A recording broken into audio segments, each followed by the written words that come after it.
In this video, you will learn about join operators in C#LINQ. As the name tells, these operators are used to join collections from one collection to another collection.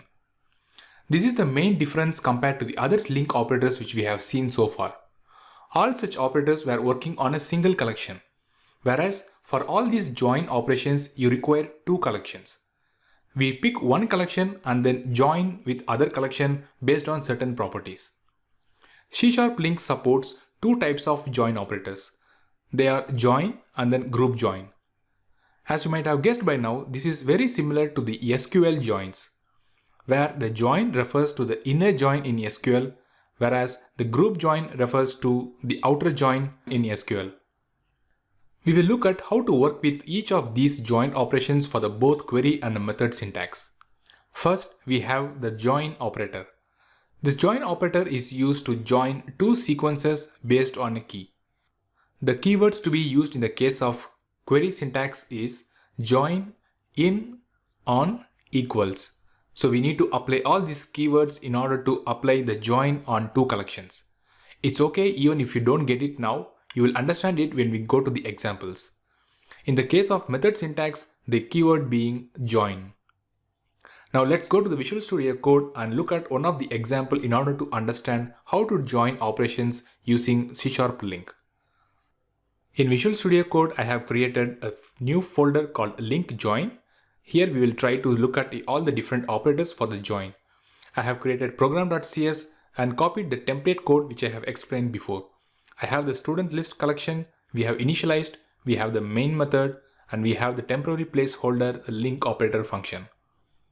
Let's see how to do the join in case of C#LINQ. In order to explain this example, we need two collections. Currently, we have a single collection called students. In order to illustrate, we'll pick another collection called courses. The concept being, we have a students collection and we have a course collection. Each student can enroll in one of the course. Once we have these two collections, we will apply the join operation over the students and the course collection so that we can pick the student's name, ID along with the course that they have enrolled. Finally, we'll print them to the console so that we can see how it works. As a next step, let's go ahead and create a new type called course.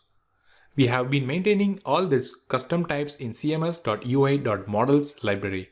So let's go there and create a new class called course.cs.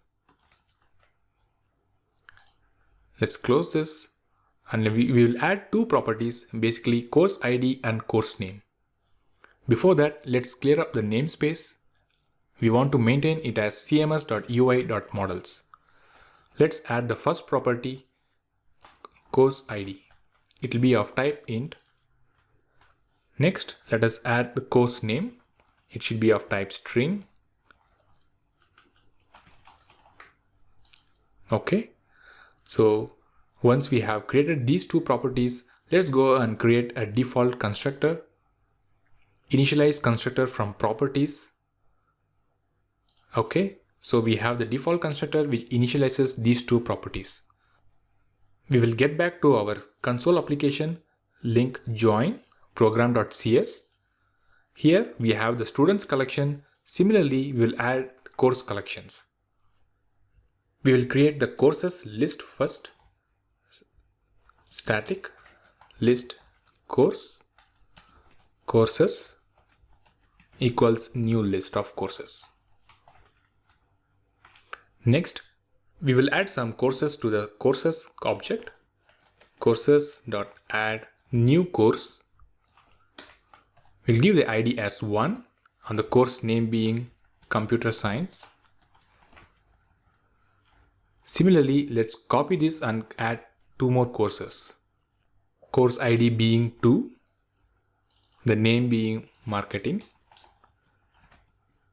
And finally, let's add the third course, ID being 3, the name being accounting. Next, we need to add the course association to each of the student. So far, we have created only the student instance. So we have to add the association for each of the course they have enrolled. So for that, we again go back to our collection. Over here, cms.ui models student. We will add a new property, namely course ID. prop int course ID. So this is going to hold the course for which the student has enrolled. Next, we will add the course ID to the constructor as well. Int course ID. This dot course ID equals course ID. We have added the association of course ID to the student class. Let's get back to our console application. We'll minimize this. We will add the course association for each of these students. We will equally add course 1, 2, 3 for each of these students. So for student 1, we will add the association for computer science. Then secondly, marketing. For the third student, accounting. Similarly, let's repeat the same for the remaining students. The third being accounting, and let's complete the final two parts too. Okay, so we have the students collection as well as the course collection. Now we are ready to see how to do the join in the case of query syntax.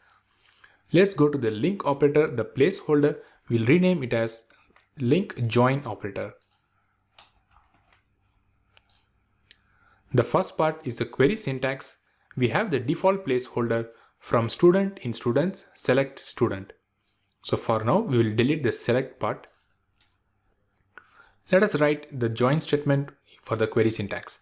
From student in students, this forms the first collection, and the keyword to use in the case of query syntax to join is join followed by the second sequence. In our case it's courses.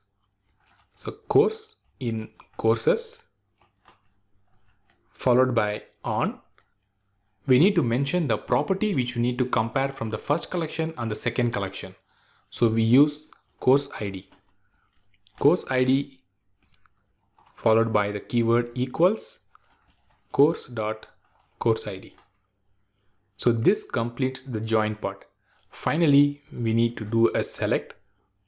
Here we are going to again create anonymous type because we want from the student collection the student name and ID. From the course we want the course name. So instead of creating a custom type, we can simply create an anonymous type.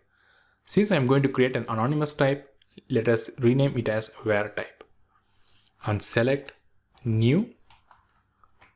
We want from student ID and then first name, finally course dot course name.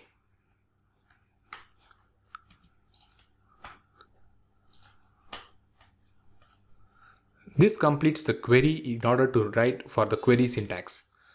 We will correct the alignment. Okay, so it's good to go. Next, we will print all the results from this query. For each var item in query, console.writeLine item dot student ID followed by item dot first name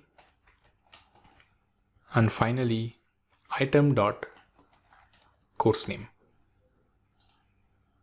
So this is going to print as the student ID followed by the name and course name as per the join which we have done over here. So what this will do is it will go to this collection, it will pick each of the student entry, and for the property course ID it will take the property value 1 and will compare against the collection of courses and pick the corresponding name. And then finally it will print the ID, the first name and the course name. Next, let us go to the method syntax and write the same join operation using the method syntax. Currently we have the placeholder students.select student goes to student. Let us delete the select.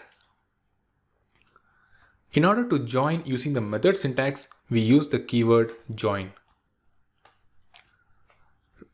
The join method basically takes 4 inputs.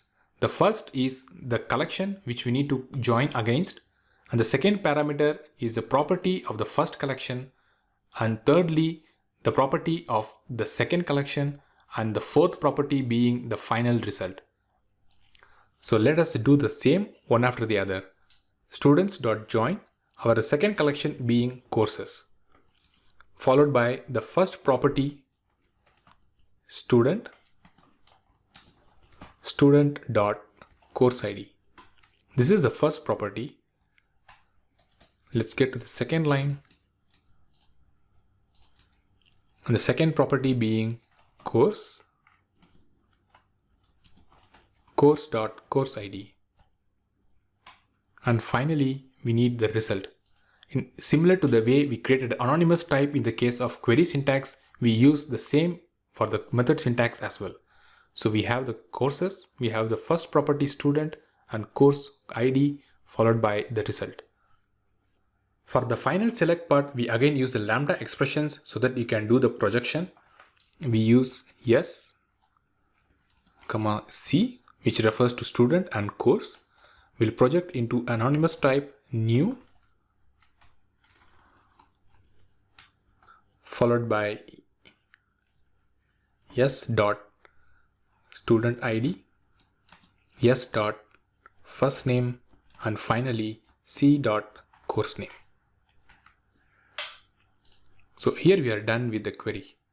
As expected, it is going to give an error because the return type is not of student. Let's make it aware. Also, we will correct the alignment part. Okay, so this completes the join query statement for the method syntax. We have the students first collection, join courses the second collection, followed by the first property and the second property, and finally the projection, which is going to give us the result. Similar to the query syntax, let us go ahead and print the result. Where item in method query, since the output, the statement is going to be the same, I'm going to copy the output of the query syntax to the method syntax. This completes the syntax for both the query and method. Next, we go to the terminal and run this application. .NET run. Looks like we have missed a couple of points. There is no argument given that corresponds to the required formal type. Okay, let's go back to the student type. Looks like we have missed to add the new course ID for the derived classes. Okay, let's add it. Course ID, we'll pass it int course ID. Similarly, let's do the same for the medical student type. Int course ID, the same gets passed to the base class. Okay, now it should be good. Let's clear the terminal and run the program again. .NET run. It has given us the output. Let's scroll it a bit and check the results for both the query and method syntax. First, in the case of query syntax, we have 101 the student ID followed by the name followed by the course name. So because we have done the join, we were able to print the course name for each of these students. Similarly, if we refer to the method syntax, we again have the student IDs and the name followed by the course name for all these students. This shows how to use the join operator for both query and method syntax in C#.